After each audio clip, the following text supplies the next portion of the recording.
Hello everyone, आप सभी का स्वागत है आपके अपने यूट्यूब चैनल प्रयास पे। और हम फिर से शुरू कर रहे हैं एनसीईआरटी की सीरीज। पहले हम एनसीईआरटी क्लास 9 के जितने भी इकोनॉमी के चैप्टर हैं सबको हमने कवर किया है। और आज हम इसमें देखेंगे क्लास 10th इकोनॉमिक्स का पहला चैप्टर। और पहले चैप्टर में है विकास। हम जानेंगे विकास के बारे में, विकास आखिर होता क्या है, विकास की क्या क्या अवधारणाएं हैं, विकास के क्या क्या पैमाने हैं, और विकास हम वाकई में किसको कहते हैं। ठीक है, जैसे हम आजकल के जो आधुनिक जीवन जी रहे हैं तो सबके सोचने का अलग अलग तरीका है, अलग अलग नज़रिया है। सब लोग अपने अपने तरीके से विकास को मानते हैं कि नहीं, इस चीज़ को हम विकास कहते हैं, डेवलपमेंट। अगर इंग्लिश में बोल रहे हैं विकास को तो इसको डेवलपमेंट बोलते हैं। ठीक है, तो हम इसमें एक एक चीज़ बारीकी से देखेंगे, जानेंगे, समझेंगे कि वाकई विकास होता क्या है, विकास किसको कहते हैं। और हर व्यक्ति के लिए जो विकास शब्द है, विकास की अवधारणा है, वो हर व्यक्ति के लिए अलग अलग है। कोई एक गरीब व्यक्ति है उसके लिए अलग है, एक अमीर व्यक्ति है उसके लिए अलग है, कोई एक बिजनेसमैन व्यक्ति है उसके लिए अलग है। तो ये सब चीज़ को हम देखेंगे कि सबकी क्या क्या अवधारणाएं हैं, क्या क्या सबके कंसेप्ट हैं। तो आइए हम देखते हैं कि विकास किसको कहते हैं। ये क्लास 10th का इकोनॉमिक्स का एनसीईआरटी का एक पहला चैप्टर है।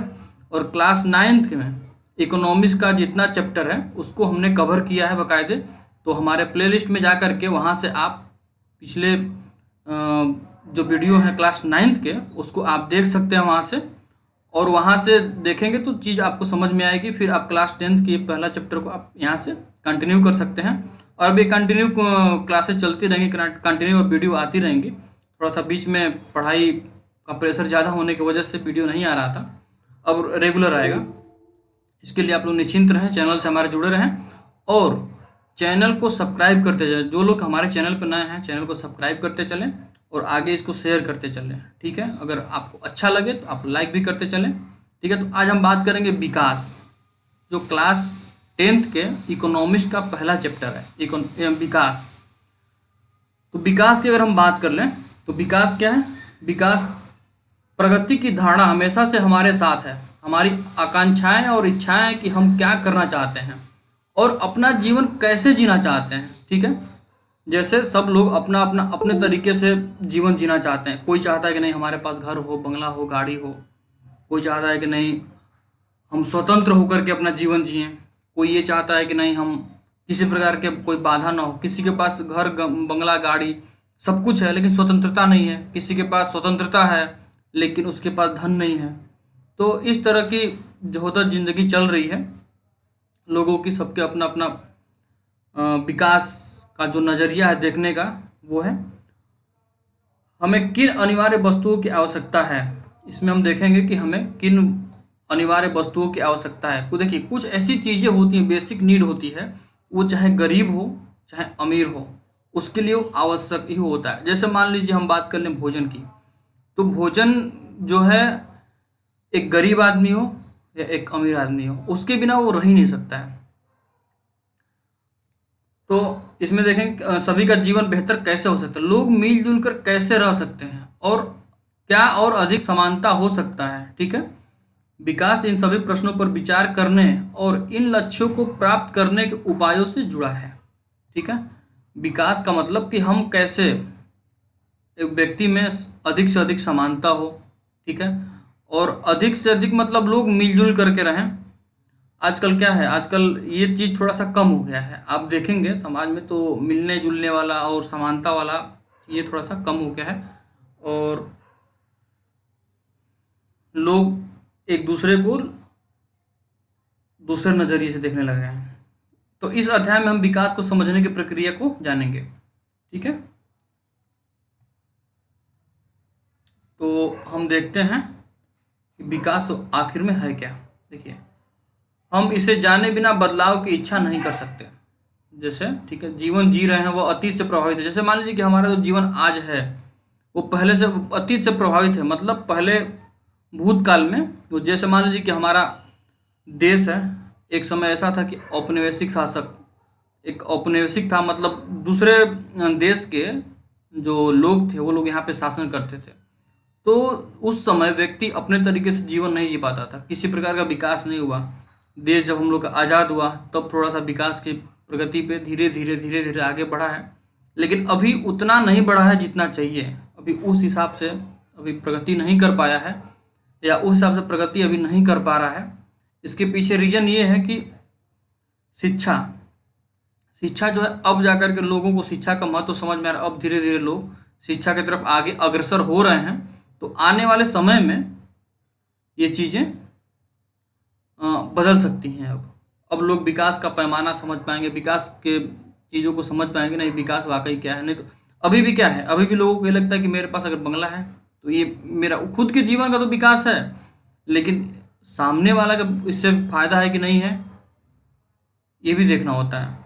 अब जैसे मान लीजिए कि कोई बहुत बड़ी कंपनी है और उसको ज़मीन चाहिए या किसी प्रकार का ऐसा चीज़ चाहिए, जैसे किसान है, किसान खेती कर रहा है, कोई कंपनी आएगा अब वो बोलेगी आकर के नहीं मुझे यहाँ पे कंपनी बैठाना है, तो कंपनी को तो फ़ायदा होगा, वो अपना वहाँ पे कंपनी बैठाएगा, उसको फ़ायदा होगा पर्सनली, लेकिन उससे किसान को नुकसान है। किसान की खेत चली जाएगी, किसान की आजीविका चली जाएगी। वो ठीक है कि वो रोज़गार देंगे, लेकिन वो अपने तरीके से देंगे, उससे जितने भी धुएँ चाहे जो कुछ भी निकलेंगे, उससे विषैले पदार्थ निकलेंगे, वो नुकसानदेह है।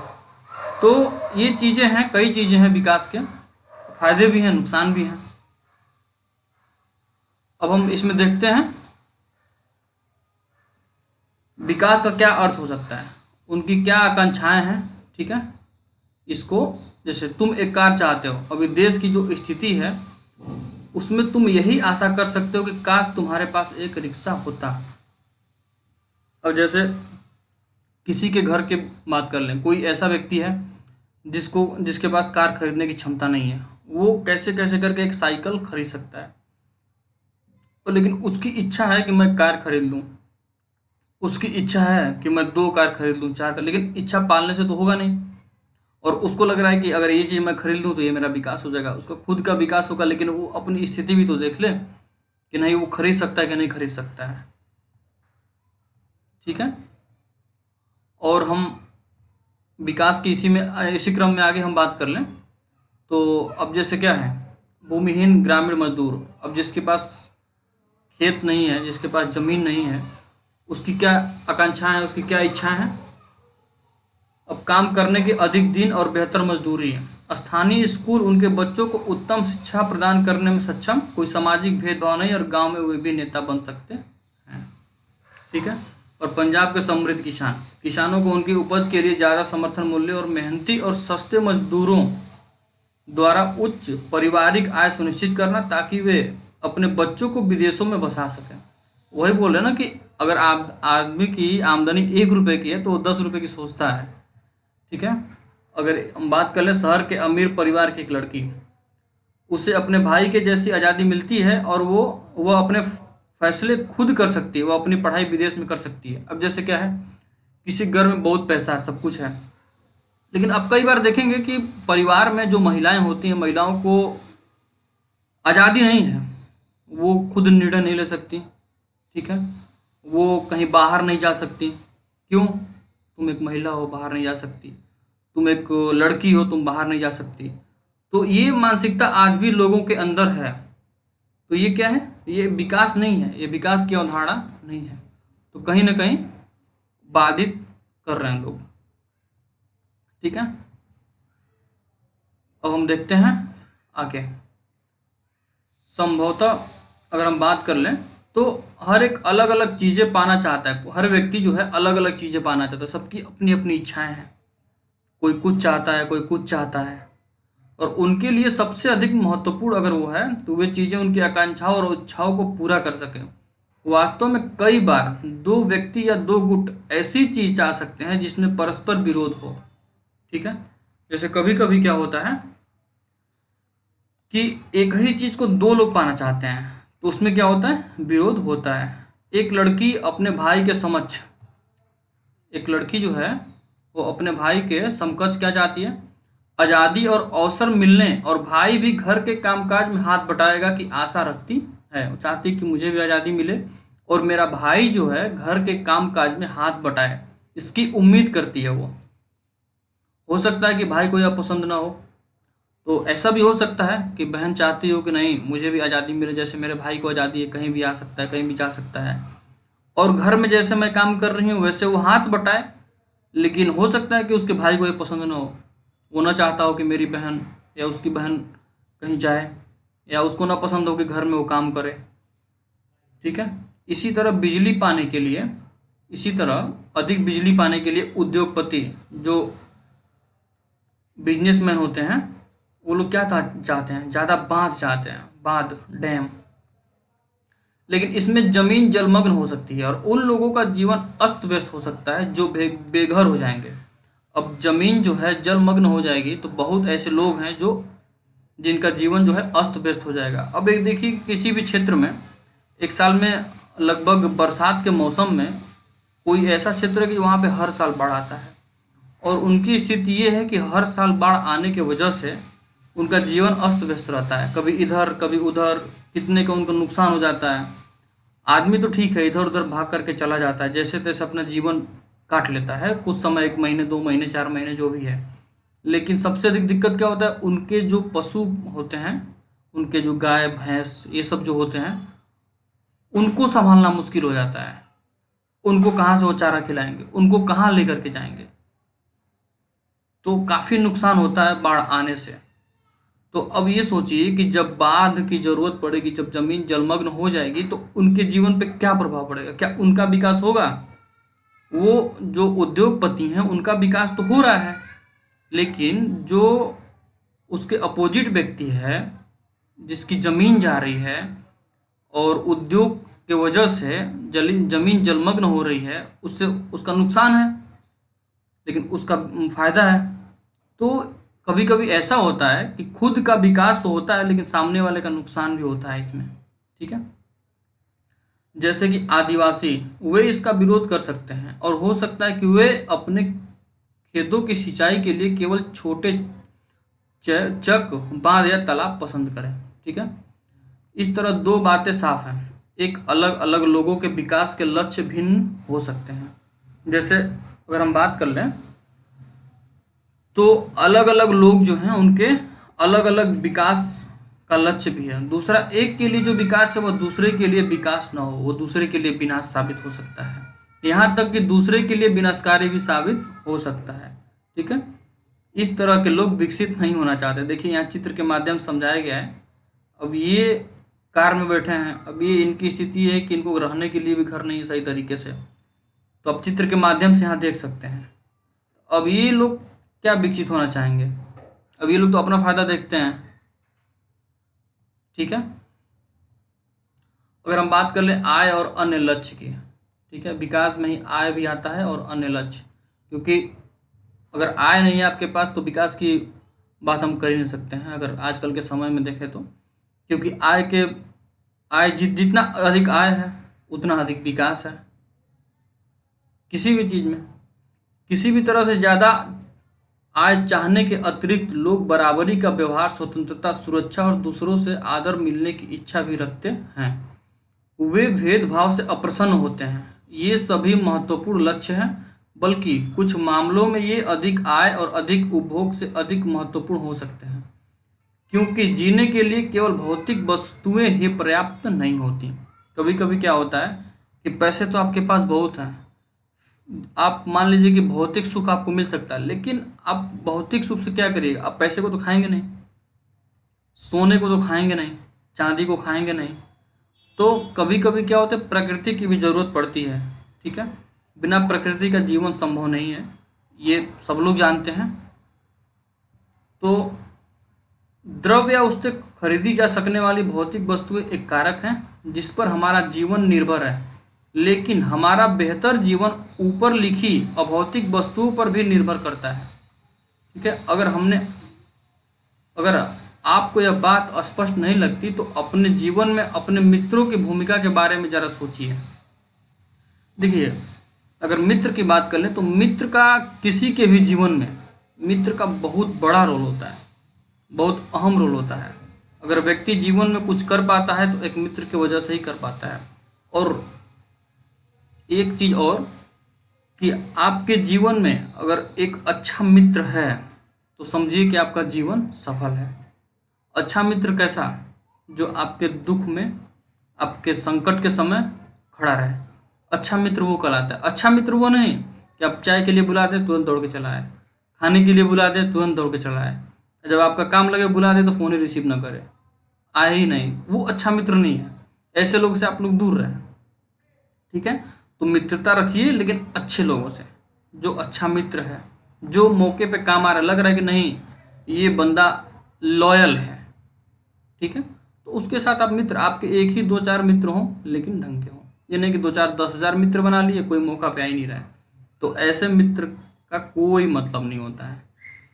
आपको उनकी मित्रता की इच्छा हो सकती है, इसी तरह और भी बहुत सी चीज़ें हैं जिन्हें आसानी से मापा नहीं जा सकता। अब बताइए, मित्रता का कोई मोल नहीं होता, इसको आप माप नहीं सकते हैं किसी भी तरीके से। इसका मापने का कोई पैमाना ही नहीं है। आप मित्रता की बात कर लीजिए, या माता की ममता की बात कर लीजिए, या पिता की ममता की बात कर लीजिए, तो ये सब ऐसे रिश्ते हैं कि इसको आप तौल नहीं सकते हैं, इसको आप माप नहीं सकते हैं किसी भी तरीके से।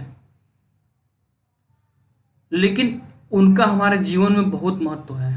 इनकी प्रायः उपेक्षा कर दी जाती है, लेकिन यह निष्कर्ष निकालना गलत होगा कि जिसे मापा नहीं जा सकता वह महत्व नहीं रखता। देखिए यहाँ पे आपको साफ समझाया गया है। ये कहना गलत होगा कि जिसको मापा नहीं जा सकता उसका कोई महत्व नहीं है।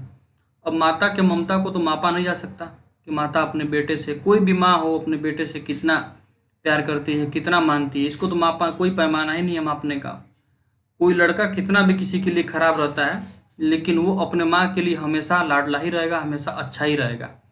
तो इसका कोई पैमाना नहीं मापने का, ठीक है। तो उसका भी एक अलग महत्व है, उस चीज़ का भी अपने जीवन में अलग महत्व है। इसको हम माप नहीं सकते हैं, इसका कोई पैमाना नहीं है, ठीक है। अब देखिए यहाँ पे नर्मदा नदी पर सरदार सरोवर बांध की ऊंचाई में वृद्धि किए जाने के विरुद्ध प्रदर्शन जब चला था, नर्मदा बचाओ आंदोलन, ठीक है, मेधा पाटकर जब उस समय थे। अगर हम बात कर लें तो कोई भी ऐसा चीज़ है, जैसे मान लीजिए कि अभी किसान कानून बना है, जो किसान बिल जो आया है, अब उसमें जो गवर्नमेंट को लग रहा है कि नहीं हम अगर इस तरीके से करेंगे तो आने वाले समय में किसान को फ़ायदा होगा, किसान को बेनिफिट होगा। इससे क्या होगा कि किसान की आय में वृद्धि होगी, किसान की आय में वृद्धि होगी तो देश में वृद्धि होगा, देश की आय में वृद्धि होगा, देश की आय में वृद्धि होगा, देश का विकास होगा। तो सरकार जो है अपने तरीके से इसको किसान बिल को ला करके प्रस्तुत की है, लेकिन किसान को लग रहा है कि नहीं ये जो बिल है हमारे लिए सही नहीं है, आने वाले समय में इससे हमको तकलीफ हो सकती है, आने वाले समय में इससे हमको नुकसान हो सकता है। तो आप जीता जागता उदाहरण अभी वर्तमान में ही देख लेंगे कि इस गवर्नमेंट ने इस चीज़ को लाया और इसको ला करके पास भी कर दिया और ये बिल कानून बन भी गया। लेकिन अब वही एक तबका ऐसा है किसान का कि वो इसका पूर्ण रूप से विरोध कर रहा है, काफ़ी समय से, काफ़ी लंबे समय से वो धरने पे एकदम बाकायदे बैठा हुआ कि नहीं हम तब तक नहीं हटेंगे कि जब तक इसको वापस न ले ले। तो वही बोल रहे हैं कि अब विकास का पैमाना सबके लिए अलग अलग हो सकता है, सबका नज़रिया अलग अलग है। सरकार जो है अपने तरीके से किसान बिल लाई, अपने तरीके से सब कुछ अपना की, उसको लगा कि नहीं सही है, लेकिन किसान जो है, किसान का एक पहलू ऐसा भी है जो इसका विरोध कर रहा है। तो आप उदाहरण देख सकते हैं, जीता जागता उदाहरण आपके सामने है। अगर हम इसमें देखें तो अगर आपको कहीं दूर दराज के इलाके में नौकरी मिलती है तो उसे स्वीकार करने से पहले आप आय के अतिरिक्त बहुत से कारकों पर विचार करेंगे, जैसे कि आपके परिवार के लिए क्या सुविधाएं उपलब्ध होंगी, काम करने का वातावरण कैसा होगा, या सीखने के क्या अवसर हैं। दूसरी नौकरी में यद्यपि आपको वेतन कम मिलता है, लेकिन यह नियमित रोजगार हो सकता है जो आपकी सुरक्षा की भावना को बढ़ाता है। एक अन्य नौकरी अधिक वेतन दे सकती है लेकिन कार्य की सुरक्षा नहीं, और हो सकता है कि आपके परिवार के लिए पर्याप्त समय भी न मिले। इससे आपकी सुरक्षा और स्वतंत्रता की भावना कम हो जाएगी। अब इसमें देखिए, किसी को भी कहीं दूसरे जगह नौकरी मिलती है, किसी दूसरे देश में की बात कर लें, या किसी दूसरे राज्य की बात कर लें, या किसी दूसरे ज़िले की बात कर लें, तो दूसरी जगह नौकरी में सबसे पहले वो क्या देखता है कि मेरा वहाँ पे इनकम कितना होगा। अगर वो 20,000 रुपये कमा रहा है मंथली, उसको अगर मिल रहा है तो वो देखेगा कि वहाँ का जो रेंट है, वहाँ के खाने पीने का खर्च, बाकी चीज़, बाकी हमारे परिवार की जो भी सुख सुविधाएं हैं वो पूर्ति हो पाएगा कि नहीं। अगर पूर्ति हो जाएगा तो ठीक, नहीं पूर्ति हो पाता है तो वो जाने से वहाँ हिचकता है। क्योंकि वहाँ वो क्यों जाएगा जब उसका और उसके परिवार का वहाँ पे भरण पोषण सही तरीके से नहीं होगा, और वहाँ पे उसको सुरक्षा और स्वतंत्रता की भावना कम, हर तरीके से कम हो जाएगी। ठीक है। इस तरह विकास के लिए लोग मिले जुले लक्ष्यों को देखते हैं। यह सच है कि यदि महिलाएं वेतनभोगी कार्य करती हैं तो घर और समाज में उनका आदर बढ़ता है। तथापि यह भी सच है कि अगर महिलाओं के लिए आदर है तो घर में उनके कामकाज से ज़्यादा हाथ बटाया जाएगा और घर से बाहर काम करने वाली महिलाओं को अधिक अवसर दिया जाएगा, अधिक स्वीकार किया जाएगा, महिलाओं को अधिक स्वीकार किया जाएगा। सुरक्षित और संरक्षित वातावरण के कारण ज़्यादा महिलाएं विभिन्न प्रकार की नौकरियां या व्यापार कर सकती हैं। इसलिए लोगों के विकास के लक्ष्य केवल बेहतर आय के ही नहीं होते, बल्कि जीवन में अन्य महत्वपूर्ण चीज़ों के बारे में भी होते हैं। अब जैसे महिलाएं हैं, ठीक है, बाहर काम करती हैं और घर भी आकर के काम करती हैं। ठीक है। अगर हम उनको थोड़ा सा आदर दें तो घर में उनके जो भी काम काज है, बाहर से काम करके आ रही हैं, घर में भी आके काम कर रही हैं। आपको हम एक बता दें, जीता जागता उदाहरण देखेंगे आप गांव में। अगर आप एक सामान्य परिवार से होंगे, सामान्य गांव से होंगे, तो आप एक चीज़ नोटिस किए होंगे कि बहुत ऐसी महिलाएं हैं जो निचले तबके की हैं। दिन भर या तो किसी के खेत में काम करेंगी, दिन भर या तो किसी के यहाँ मजदूरी करेंगी, लेकिन घर आने के बाद सुबह का भोजन वही बनाएंगी, शाम का भोजन वही बनाएंगी, और दिन में जा कर के दूसरे के यहाँ जो काम करना है वो काम भी करेंगी। तो इसमें क्या करना चाहिए कि घर का जो पुरुष सदस्य है उसको घर के कामकाज में हाथ थोड़ा बटाना चाहिए। इससे क्या होगा कि उसका मनोबल बढ़ेगा, वो उसका जो काम है उसको थोड़ा हल्का फील होगा, वो अपना आराम से काम कर लेगी। तो इससे क्या होगा, थोड़ा सा मोटिवेशन मिलेगा। ठीक है। तो हम विकास की बात कर रहे हैं, अब हम इसमें देखेंगे राष्ट्रीय विकास की। अब तक हम पर्सनली विकास की, परिवार की बात कर रहे थे कि परिवार में विकास, और पर्सनली विकास की बात कर रहे थे। इसमें हम देखेंगे राष्ट्रीय विकास की, मतलब अपने देश के विकास की। ठीक है। तो जैसा कि हम लोगों ने ऊपर देखा है, क्या यदि लोगों के लक्ष्य भिन्न हैं तो उनका राष्ट्रीय विकास के बारे में धारणा भी भिन्न होगी। तो हम आपको किसान वाला उदाहरण बताए हैं कि उनकी धारणा अलग है। आपस में इस विषय पर चर्चा कीजिए। तो ये तो चर्चा आप खुद कर सकते हैं, या मन में आप खुद ही सोच सकते हैं अपने तरीके से कि विकास के क्या क्या पैमाने होने चाहिए। ठीक है। देखिए, अगर आप किसी से पूछा जाए, कोई भी लड़का है, किसी से पूछा जाए कि नहीं विकास के क्या क्या पैमाने हो सकते हैं, तो हो सकता है कि अगर 10 लड़के हैं तो 10 लोगों के अलग अलग मत आएँ, 10 मत आ जाएं। हो सके कि एक दो के विचार मिल जाएं, हो सके कि विचार किसी का ना मिले। तो ऐसे हो सकता है कि सब लोग अपना अपना नज़रिया, अपने अपने तरीके से राष्ट्रीय विकास या खुद के विकास को देखते हैं। ठीक है। लेकिन इसमें यह भी है कि क्या सभी विचारों को बराबर महत्व दिया जा सकता है, या यदि परस्पर विरोधी है तो निर्णय कैसे किया जाए। सभी के लिए न्यायपूर्ण और सही राह क्या होगी। हमें यह भी सोचना होगा कि क्या कार्य करने का कोई बेहतर तरीका है, क्या इस विचार से बहुत से लोगों को लाभ होगा या कुछ को ही। राष्ट्रीय विचार का अभिप्राय सब प्रश्नों पर विचार करना है। ठीक है। अब देखिए, राष्ट्रीय विचार जो है 10, मान लीजिए हम बताएं आपको कि क्लास में 10 लड़के हैं, 10 लोगों से पूछा जाएगा राष्ट्रीय विकास का पैमाना क्या हो सकता है, राष्ट्रीय विकास को हम कैसे माप सकते हैं, राष्ट्रीय विकास के लिए क्या क्या आवश्यकताएं होती है। तो हो सकता है सबके अलग अलग विचार हों, लेकिन उसमें क्या है कि सबको विचारों को रखा नहीं जा सकता, ये भी पॉसिबल नहीं है, और सबके विचारों को नकार नहीं जा सकता, ये भी पॉसिबल नहीं है। तो क्या है, कुछ मिलते जुलते जो विचार हैं, जो ज़्यादा सटीक लग रहा है, उसको हम मान सकते हैं। ठीक है। अब हम यहाँ देखेंगे चित्र के माध्यम से। एक जहाज ने 500 टन तरल जहरीले अवशेष एक शहर के खुले कूड़े घर और आसपास के समुद्र में डाल दिए। एक जहाज जो है 500 टन का जहरीला अवशेष, मतलब कूड़ा, यह अफ्रीका देश के आइवरी कोस्ट में अबिदजान शहर में हुआ। इन खतरनाक जहरीली अवशेषों से निकलने वाले धुएं से लोगों ने जी मितलाना, चमड़ी पर ददोरे पड़ना, बेहोश होना, दस्त लगना इत्यादि की शिकायतें की। 1 महीने में के बाद 7 लोग मारे गए, 20 अस्पताल में भर्ती हुए और विषाक्तता के कारण 26,000 लोगों का इलाज किया गया। पेट्रोल और धातुओं से संबंधित एक बहुराष्ट्रीय कंपनी ने आइवरी कोस्ट की एक स्थानीय कंपनी को अपने जहाज से जहरीले पदार्थ फेंकने का ठेका दिया था। अब देखिए यहाँ पे क्या था, अब उनको अपना कूड़ा निकालना था, वो यहाँ से कूड़ा उठा करके वहाँ ले जाके दूसरी जगह फेंक दिए। अब वो तो अपने यहाँ से फेंक कर खाली हो गए, लेकिन जहाँ फेंके, जहाँ पे वो डंप किए, और वहाँ के लोगों को, वहाँ के जो स्थानीय लोग थे उन लोगों को दिक्कत हुआ। उन लोगों को दिक्कत क्या हुआ, किसी को स्किन की प्रॉब्लम होने लगी, किसी को बेहोशी की प्रॉब्लम होने लगी, किसी को कुछ प्रॉब्लम होने लगी, कितने लोग मर गए, कितने लोग अस्पताल में थे। तो इससे दिक्कत हुआ और वो अपना विकास, अपना चीज़, अपने फायदे को सोच करके फेंक दिए दूसरे को, लेकिन नुकसान तो वही बोल रहे हैं कि हर चीज़ के जैसे विकास है तो विकास का सबका अपना अपना सोचने का तरीका है, अपने अपना नज़रिया है। ठीक है, अब हम बात कर लें विभिन्न देशों या राज्यों की तुलना कैसे की जाए। ठीक है, अब इसमें हम देखेंगे कि जो विभिन्न देश हैं, विभिन्न, अब तो हम देख लिए राष्ट्रीय विकास के बारे में। अगर विकास का अर्थ अलग अलग हो सकता है तो फिर कुछ देशों को विकसित और कुछ को अविकसित कैसे कहा जा सकता है। आप देखेंगे तो किसी को विकसित और किसी को अविकसित कहा जाता है।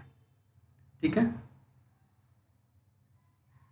जब हम भिन्न भिन्न चीज़ों की तुलना करते हैं तो उसमें समानताएं और अंतर दोनों हो सकते हैं। हम इनकी तुलना करने के लिए किन पहलुओं का प्रयोग करते हैं।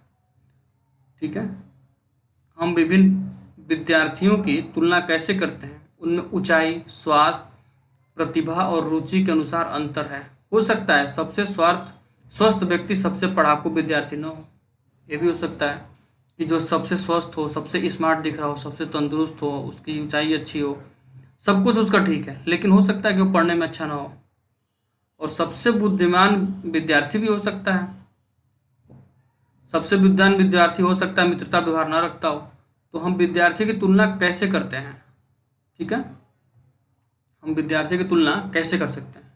हम जो मापदंड प्रयोग करेंगे वह तुलना के उद्देश्य पर निर्भर करेगा।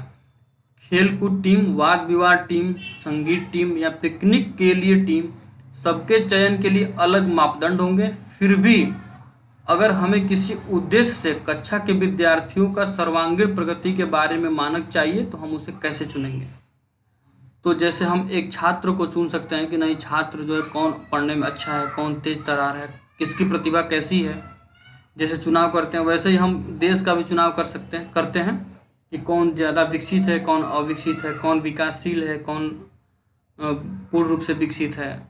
इसकी भी तुलना हम ऐसे ही करते हैं। अधिक आय का अर्थ है कि मानवीय आवश्यकताओं को, सभी वस्तुओं का अधिक होना, जो भी लोगों को पसंद है और जो उनके पास होना चाहिए, वे उन सभी वस्तुओं को अधिक आय के द्वारा प्राप्त कर पाएंगे। इसलिए ज़्यादा आय अपने आप में एक महत्वपूर्ण लक्ष्य समझा जाता है। देखिए, किसी के पास भी अगर आय ज़्यादा है, इनकम ज़्यादा है, तो जायज़ सी बात है कि उसकी जो भी इच्छा होगी खरीदने की खरीद लेगा, जो भी उसकी ज़रूरतें होगी वो चीज़ ले सकता है। ठीक है, और एक जो कम आय वाला व्यक्ति है वो इस चीज़ के बारे में थोड़ा सोचेगा, इस चीज़ को करने में। अब एक देश की आय क्या है, अंतर्दृष्टि से किसी देश की आय उस देश के सभी निवासियों की आय है। इससे हम देश की कुल आय ज्ञात होती है। इससे क्या होता है, देश की कुल आय ज्ञात होती है। लेकिन देशों के बीच तुलना करने के लिए कुल आय इतना उपयुक्त माप नहीं है, क्योंकि देशों की संख्या अलग अलग होती है। कुल आय की तुलना करने में हमें यह ज्ञात नहीं होगा कि औसत व्यक्ति क्या कमा सकता है। क्या एक देश के लोग दूसरे देश के लोगों से बेहतर हैं, इसलिए या हम औसत आय की तुलना करते हैं, जो कि देश की कुल आय को कुल जनसंख्या से भाग देकर निकाली जाती है। औसत आय को प्रति व्यक्ति आय भी कहा जाता है।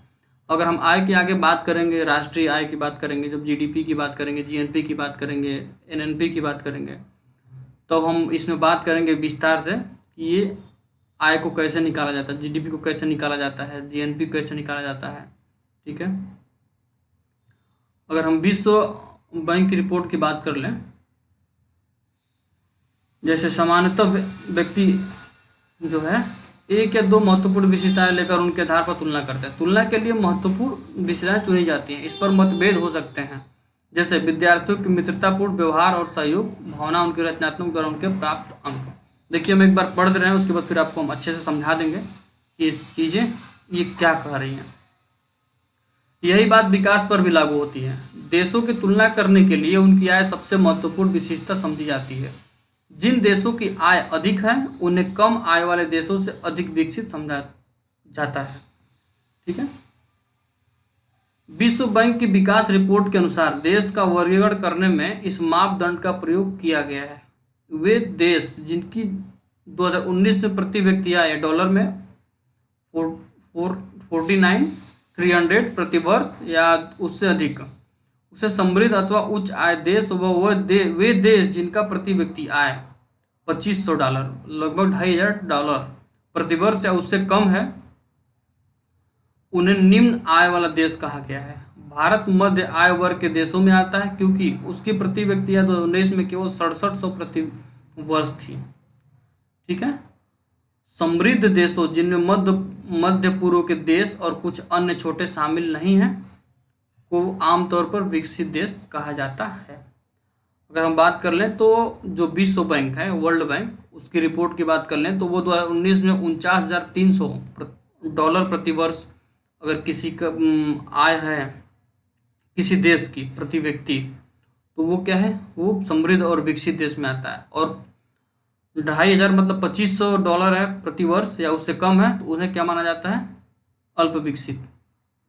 और 6700 है भारत का, तो उसको क्या माना जाता है, विकासशील देश पे माना जाता है। ठीक है। अगर औसत आय की बात कर लें, औसत आय, ठीक, औसत आय तुलना के लिए उपयोगी है, परंतु इनके द्वारा असमानताओं की जानकारी नहीं मिलती। ठीक। अब हम बात कर लें, क्या आप इन देशों में रहकर समान रूप से सुखी होंगे? क्या दोनों देश बराबर विकसित हैं? जैसे देश क और देश ख की बात कर रहा है। इसमें देश नागरिकों की मासिक आय, ये पहला नागरिक, दूसरा, तीसरा, चौथा, पांचवा। देखिए इसका 9500, इसका 500 है, 10,500। इसमें क्या है, ये सबका अधिक है, इसमें क्या है, सबका कम है। तो इसमें इधर क्या दोनों देशों में रहकर समान रूप से सुखी होंगे? क्या दोनों देश बराबर विकसित हैं? नहीं। ठीक। हम में से कुछ लोग देश ख में रहना पसंद करेंगे और हमें यह आश्वासन हो कि हम उस देश के 5वें नागरिक होंगे। लेकिन अगर हमारी नागरिकता संख्या लॉटरी के द्वारा निश्चित होगी तो शायद हम में से ज़्यादा लोग देश क में रहना पसंद करेंगे। सही बात है, वहाँ की आय ज़्यादा है इसलिए लोग वहाँ पसंद करेंगे रहना। सभी लोग चाहते हैं कि नहीं हम अच्छे घर में रहें, अच्छे पैसे वाले घर में रहते हैं, सपना सभी का होता है। यदि दोनों देशों की औसत आय एक समान है तो देश क के लोग न तो बहुत अमीर हैं न तो बहुत गरीब, जबकि देश ख के ज़्यादातर नागरिक गरीब हैं और एक व्यक्ति बहुत अमीर है। इसलिए यद्यपि औसत आय तुलना के लिए उपयोगी है, लेकिन इससे यह पता नहीं चलता कि यह आय लोगों में किस प्रकार वितरित है। ठीक है। अब इधर देखिए, गरीब विहीन तथा अमीर विहीन व्यक्तियों का देश, गरीब तथा अमीर व्यक्तियों का देश। हमने कुर्सी को बनाया तथा उनका उपयोग करते हैं। अभी देखिए 4 कुर्सी है, बैठने वाले कितने, 1 2 3 4 5। अब बैठने वाले 5 है, अब जैसे तैसे इस पर बैठे हैं। अब यहाँ देखिए, यहाँ भी 5 हैं, लेकिन कुर्सी कितनी है, 1 2 3 4। अकेला व्यक्ति 4 कुर्सी बैठा है और 2 लोग। जैसे आप अगर बात कर लें ज़मीन की, तो भारत का जो ज़मीन का वर्गीकरण है, जो ज़मीन का वितरण है, ये इस प्रकार है। जैसे 80% ज़मीन जो है, 80% ज़मीन 20% लोगों के पास है, 20% लोगों के पास है, और 20% ज़मीन 80% लोगों के पास है। तो इसी प्रकार यहाँ भी है। यहाँ आप देख सकते हैं, हमने कुर्सियों को बनाया तथा उसने ले लिया, तो ऐसे है यहाँ पे भी। ठीक है। आय और अन्य मापदंड, जब हमने व्यक्तिगत आकांक्षाओं और लक्ष्यों को देखा तो पाया कि लोग केवल बेहतर आय के बारे में नहीं सोचते, बल्कि वे अपनी सुरक्षा, दूसरों से आदर और समानता का व्यवहार पाना, आज़ादी इत्यादि जैसे लक्ष्यों के बारे में भी सोचते हैं। इसी प्रकार जब हम किसी देश या क्षेत्र के बारे में सोचते हैं तो हम औसत आय के अतिरिक्त अन्य महत्वपूर्ण लक्ष्यों के विषय में भी सोचते हैं। ये विशेषताएं क्या हो सकती हैं, इसका निरीक्षण हम एक उदाहरण के द्वारा कर सकते हैं। जैसे ये उदाहरण है हरियाणा में। अगर हरियाणा का व्यक्ति है तो ये इसकी इनकम जो है इतना है, केरल के व्यक्ति का इनकम इतना है, बिहार के व्यक्ति का इनकम इतना है। सबसे कम किसका है, बिहार का है। ठीक है। वास्तव में ये आंकड़ा 2016-17 में की वर्तमान कीमतों पर प्रति व्यक्ति निवल राज्य घरेलू उत्पाद के हैं। अभी हम इस जटिल शब्द का क्या वास्तविक अर्थ है उसे छोड़ देते हैं। मोटे तौर पर हम इसे राज्य के प्रति व्यक्ति आय मान सकते हैं। हम देखते हैं कि इन राज्यों में हरियाणा के प्रति व्यक्ति आय सबसे अधिक है और बिहार सबसे पीछे। इसका अर्थ है कि औसतन हरियाणा में एक व्यक्ति एक वर्ष में इतना रुपए कमाता है। ठीक है। जबकि बिहार में औसतन वो 38,631 रुपये कमा पाता है। इसलिए अगर विकास को मापने के लिए प्रति व्यक्ति आय का प्रयोग किया जाए तो तीनों राज्यों में हरियाणा सबसे अधिक और बिहार सबसे कम विकसित राज्य माना जाएगा।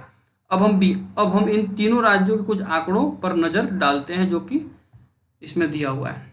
अब यहाँ शिशु मृत्यु दर यहाँ पे ज़्यादा है, साक्षरता दर यहाँ पे ज़्यादा है और निवल उपस्थिति मतलब प्रति 100 व्यक्ति की उच्चतर आयु। ठीक है। अगर बिहार के देखें तो बिहार में 35, साक्षरता दर भी कम है, ये भी कम है। तो हम देख सकते हैं शिशु मृत्यु दर जो है किसी वर्ष में पैदा हुए 1000 जीवित बच्चों में एक वर्ष की आयु से पहले मर जाने वाले बच्चों का अनुपात, और साक्षरता दर 7 वर्ष और उससे अधिक आयु के लोगों में साक्षरता जनसंख्या का अनुपात, और निवल उपस्थिति 14 तथा 15 वर्ष की आयु के स्कूल जाने वाले कुल बच्चों का उस आयु के कुल बच्चों के साथ प्रतिशत। अब हम यहाँ समझते हैं। ठीक है। अगर केरल में 1000 जीवित बच्चे पैदा हुए तो 10 बच्चे एक वर्ष की आयु तक पहुंचने से पहले मर जाते हैं। लेकिन हरियाणा में अनुपात 30 था जो कि केरल में दो गुना से ज़्यादा है। दूसरी हरियाणा के प्रति व्यक्ति है केरल से ज़्यादा है। ठीक है। आप देखें पीछे, जरा सोचिए कि अपने माता पिता के लिए आप कितने प्यारे हैं। यह सोचिए कि सब लोग कितना प्रसन्न हैं जब कोई बच्चा जन्म लेता है। अब ऐसे माता पिताओं के बारे में सोचिए जिनके बच्चे पहले जन्म के दिन ही मर जाते हैं, जन्म के पहले दिन ही मर जाते हैं। ऐसे माता पिताओं को कितना दुख महसूस होता होगा। दूसरा यह कि आंकड़े किस वर्ष के हैं। यह वर्ष 2017-18 के हैं। तो हम बहुत पुराने समय की बात नहीं कर रहे हैं। यह हमारी स्वतंत्रता के 70 वर्ष बाद की बात है, जब हमारे देश के बड़े शहर ऊंची ऊंची इमारतों और खरीदारी के लिए शॉपिंग मॉल से भरे हुए हैं। देखिए इस समय जो है ऊंची ऊंची बिल्डिंगें लोग बना रहे हैं, ऊंचे ऊंचे शॉपिंग मॉल बन रहे हैं, लेकिन समस्याएं जो मेन समस्या उस पर लोग ध्यान नहीं दे रहे हैं। आधुनिकताओं में लोग इतने मसरूफ़ हो गए हैं, इतने भर गए हैं आधुनिक चीज़ों से कि बाकी चीज़ पे ध्यान नहीं जा रहा है। जबकि बिहार के लगभग आधे बच्चे कक्षा 8वीं के बाद स्कूल नहीं जा रहे हैं। अर्थात यदि आप बिहार के किसी स्कूल में पढ़ते होते तो आपकी प्रारंभिक कक्षा के लगभग आधे से अधिक बच्चे गायब होते।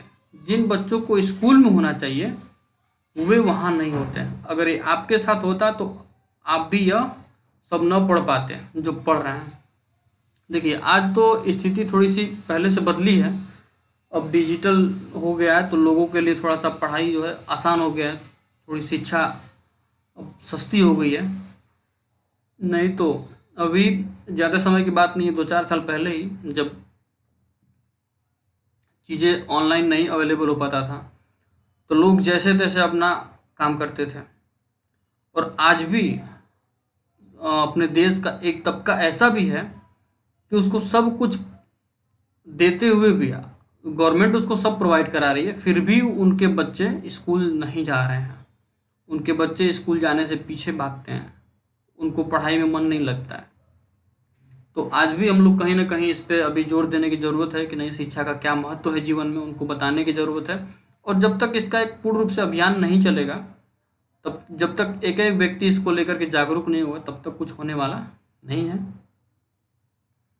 ऐसा क्यों है कि हरियाणा में औसत व्यक्ति की आय केरल के औसत व्यक्ति की आय से अधिक है, लेकिन इन महत्वपूर्ण क्षेत्रों में वह केरल से पीछे है? इसका कारण यह है कि आवश्यक नहीं कि जेब में रखा रुपया वे सब वस्तुएं और सेवाएं खरीद सके।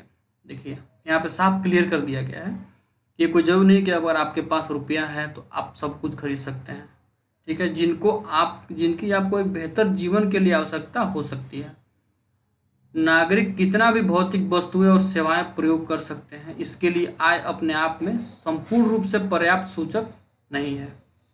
उदाहरण के लिए सामान्यतः आपका द्रव्य आपके लिए प्रदूषण मुक्त वातावरण नहीं खरीद सकता, या बिना मिलावट की दवाएं आपको नहीं दिला सकता, जब तक आप ऐसे समुदाय में ही जाकर रहने लग जाते हैं जहां ये सुविधाएं पहले से ही उपलब्ध हैं। ठीक है, द्रव्य आपको संक्रामक बीमारियों से भी नहीं बचा सकता जब तक आपका पूरा समुदाय इनसे बचाव के लिए कदम नहीं उठाता। देखिए समुदाय का बहुत बड़ा रोल होता है, समाज का बहुत बड़ा रोल होता है। समाज अगर जिस तरफ रुख कर देगी और जिस तरफ जो चाह देगी वही होता है। देखिए आज़ादी हम लोग को मिली तो आज़ादी में सबसे अधिक रोल क्या था? लोगों का ही रोल था, भीड़ का ही रोल था। और उसमें लोगों को सबसे पहले क्या किया गया? उनको बताया गया अपने राष्ट्रपति कि नहीं, राष्ट्र भी कुछ होता है, अपना देश भी कुछ होता है, अपना हक भी कुछ होता है, अपना अधिकार भी कुछ होता है। इसके प्रति बहुत तरह तरह से उन अभियान चलाए गए, तब जाके आज़ादी हम लोग को मिल पाई। इसी तरह बच्चों को या उनके गार्जियन को बताने की ज़रूरत है कि नहीं, शिक्षा का क्या महत्व है जीवन में। जब अभियान चलेगा एकदम नीचे लेवल से, तब जा कर के आगे पीढ़ी सुधर सकती है। वास्तव में जीवन में बहुत सी महत्वपूर्ण चीज़ों के लिए सबसे अच्छा और सस्ता तरीका इन वस्तुओं और सेवाओं को सामूहिक रूप से उपलब्ध कराना है। जरा सोचिए, किसी स्थानीय इलाके के लिए सामूहिक सुरक्षा प्रदान करना सबसे अधिक सस्ता है, अथवा हर घर के लिए अलग अलग सुरक्षा गार्ड रखना। आप क्या करते हैं? अगर आपके गांव या इलाके में आपके अतिरिक्त कोई और पढ़ने में रुचि नहीं रखता है, क्या तुम पढ़ाओगे? शायद तब तक नहीं जब तक तुम्हारे माता पिता तुम्हें कहीं और निजी स्कूल में पढ़ने भेजने की क्षमता न रखते हो।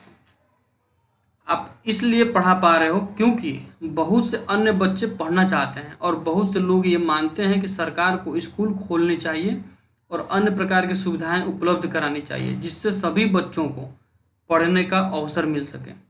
अभी भी बहुत से क्षेत्र में बच्चे, मुख्य रूप से लड़कियां, उच्च विद्यालयी शिक्षा भी नहीं ले पाती क्योंकि सरकार समाज ने इसके लिए पर्याप्त सुविधाएं उपलब्ध नहीं कराई।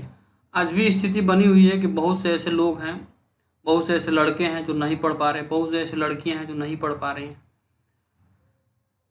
क्योंकि समाज का ऐसा एक माहौल हो गया है कि लोग, जो गार्जियन हैं, वो लोग लड़कियों को स्कूल भेजने से भी थोड़ा डरते हैं।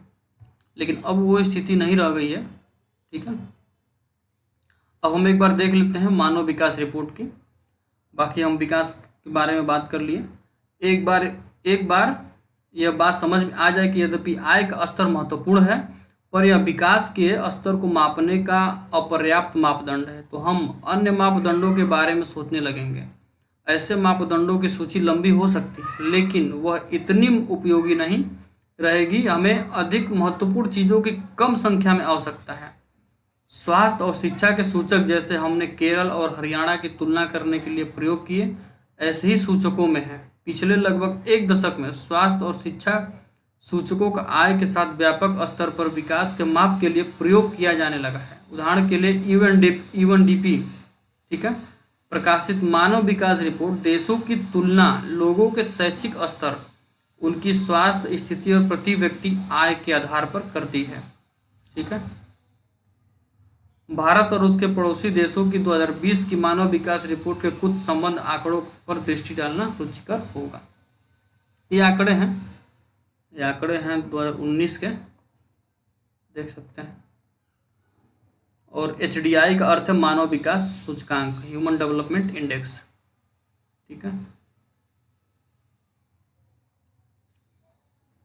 भारत जो है 2018 में 130वां पे था। ठीक है, विकास की धारणीयता, अगर हम विकास के लास्ट में बात कर लें थोड़ा सा, हम विकास को जिस तरह भी परिभाषित करें, अभी के लिए मान लें कि एक विशेष देश काफ़ी विकसित है। हम निश्चित रूप से यह चाहेंगे कि विकास का स्तर और ऊंचा हो या कम से कम भावी पीढ़ी के लिए यह स्तर बना रहे।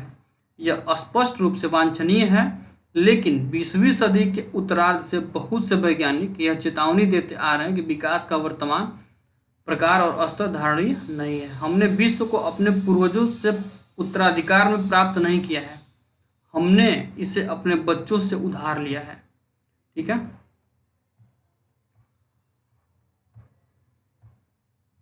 अब देखिए यहाँ पे बस यही है कि आप विकास अपना करें, बाकी चीज़ करें, लेकिन एसडीजी इसी के लिए बनाया गया, सस्टेनेबल डेवलपमेंट गोल, कि आप अपना विकास करें लेकिन आने वाली पीढ़ी को भी ध्यान में रखते हुए करें कि उससे वंचित न रह जाए। ठीक है, तो आज हम बात किए हैं विकास के बारे में कि विकास होता क्या है, विकास का पैमाना क्या है। क्लास 10th का इकोनॉमिक्स का ये पहला चैप्टर था, विकास डेवलपमेंट, जिसके बारे में हम बात किए हैं कि विकास के क्या क्या पैमाने हैं और विकास जो है लोगों का सोचने का क्या क्या नज़रिया है विकास को लेकर के, और कन्फ्लिक्ट जो है विकास को लेकर के किसी का कुछ है, किसी कभी कभी क्या होता है कि एक जो है सबका अलग अलग नज़रिया है विकास को, मतलब कहने का कि विकास जो है लक्ष्य अलग अलग सबके हो सकते हैं, विकास को लेकर के सबके अलग अलग टारगेट हो सकते हैं, कभी कभी कॉन्फ्लिक्ट भी हो जाता है इसको लेकर के। तो सभी लोगों को थैंक यू लास्ट तक वीडियो देखने के लिए, और जो लोग चैनल पर नए हैं चैनल को सब्सक्राइब करते चलें और आगे इसको शेयर करते चलें। वीडियो पसंद आए तो वीडियो को लाइक करते चलें। सभी लोग को बाय, बेस्ट ऑफ लक। फिर हम देखेंगे नेक्स्ट क्लास में क्लास 10th इकोनॉमिक्स का ही सेकेंड चैप्टर जो हम कल को देखेंगे। ठीक है, सभी लोग को bye, best of luck, thank you.